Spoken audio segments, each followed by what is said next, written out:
Good afternoon. I know that it's been a while since I have posted a video bringing you all along on the journey that I have been part of as far as the IDES or the Integrated Disability Evaluation System, or more formally known as the Medical Evaluation Board. Recently, on November the 15th, while I was in TAP, I received a phone call from my Pueblo. She told me that I needed to come in as soon as possible, so we arranged a meeting later that day for us to sit down and go over the proposed ratings. And it came out on the DOD side for a rating of 50% and a 100% VA rating. So since that DOD rating is above that 30% threshold, being at 50%, that qualifies me for a medical retirement. I was a bit, I was relieved in the sense that I knew that the Air Force was acknowledging my conditions and recognizing them as being serious. But I'd also hoped to continue on in my career and potentially finish out at 20 years. But it looks like that will not be the case. But I am fortunate nonetheless because I will retain TRICARE. I'll have access to Champ VA clinics, along with other services that are provided with that rating and with that decision. It has been a long fight. I was referred for my back. That was the initial condition. I'd been seen for my back for a couple of years now. It had started as a knee problem, and thankfully, the orthopedic surgeon who was going to perform the scope on my knee discovered on my MRI that there was something going on with my back. He referred me to my PCM again. My PCM ran some tests, ordered the new MRI, and that MRI came back to show that I have herniated discs. And in addition to those herniated discs, I have a pinched nerve, which produced issues with my sciatic nerves in both my right leg and in my left leg. So that creates excruciating pain that is not really remedied by any particular form of exercise or medication therapy. You really just, at its worst, you're going to be sitting down or lying down and waiting until that flare up eases up on you so that you can function again. I say this, and I've been sharing this with you to tell all of you out there who are experiencing any kind of physical or mental health condition within your respective service that you need to go and get seen. You are not abandoning the mission. You're not abandoning anyone or anything. And I felt that way, and that's why it took me so long to actually seek any type of treatment and in the hopes of improving. I said, I don't want to go to the doctor. I don't want to be on a profile. I don't want to be on any kind of limited duty, but it will cost you in the end because any kind of, especially an orthopedic condition, if you allow it to remain outstanding without seeking some type of treatment that will be effective, and early on when you start to feel that pain, it will progress and it will worsen.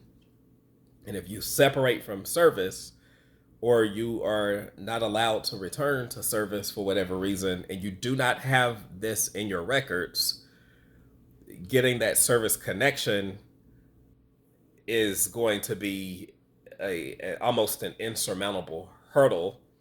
And going through the IDES process or the medical evaluation board, it allowed the board to review those conditions that are in my record and make a determination on whether or not they are service connected. And most of the ratings that I have are service connected.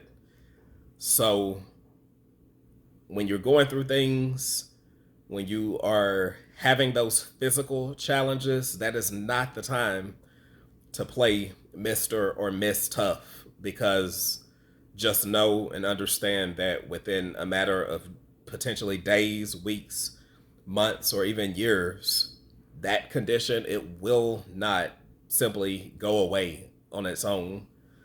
And at that point, not only will it hinder your ability to perform your job to the best of your ability, but it'll also hinder your workouts, any types of recreational physical activities that you like to engage in, playing with your children, riding horses, bicycles, dirt bikes, what have you. And it will take a toll on you mentally. For me, it was a huge adjustment to go from being where I was running. I would run a few miles every day. Um, I would lift. I would use the Stairmaster all the time. I'd use the Jacob's Ladder. I was always doing some type of physical activity, walking for miles and miles on end. I'd ride horses. And then all of a sudden, I'm having to adjust my activity around a severe level of pain, not knowing how or when a flare up would occur, but knowing that when it did occur, I would have to adjust my lifestyle around that pain. That's not where you want to be. So if you can get early, rapid, aggressive intervention for any kind of a condition that you're having, the better off you will be. And you could very well serve out that 20-year career if that's what you have in mind. If you have any questions, feel free to give me a like, a comment. And if you find that it's been helpful, feel free to share this message. Um, and I will give you some more updates as we go along. I'll be getting paperwork processed to start terminal leave, likely I'm guessing around the middle of January, but I do have a few pieces of finished business, some projects to wrap up at work. I've been fortunate, I've been grateful, and I have been blessed to have served in the United States Air Force for the past 9 years. I reached my ninth anniversary on December the 2nd, and it doesn't seem that long ago, but it also feels like yesterday sometimes. And it has afforded me the chance to be a firefighter, work with some awesome people, awesome teams, go places that I would never have dreamed of seeing while still a young person. And it has been a significant means of elevating my life and bringing positivity and change to my life. And unfortunately, those medical conditions, it created an obstacle for me going further in my career than I would have liked. But I don't regret getting that stuff documented. There are people who get out of service and they spend the rest of their lives oftentimes trying to establish the fact that they incurred those conditions in service. But anyhow, if you have any questions, comments, or concerns, feel free to share them with me. And I'll try to do more with this channel and do some things to spruce it up a bit and give those who view this a better idea of how this process goes, of how to make a transition and create the life that you would like going forward, and one that'll be rewarding and fulfilling for you. In the meantime, if I don't hear from you or do another video before Christmas, I hope that you and your family have a safe and a happy and a Merry Christmas. And I will get back with you later. Peace.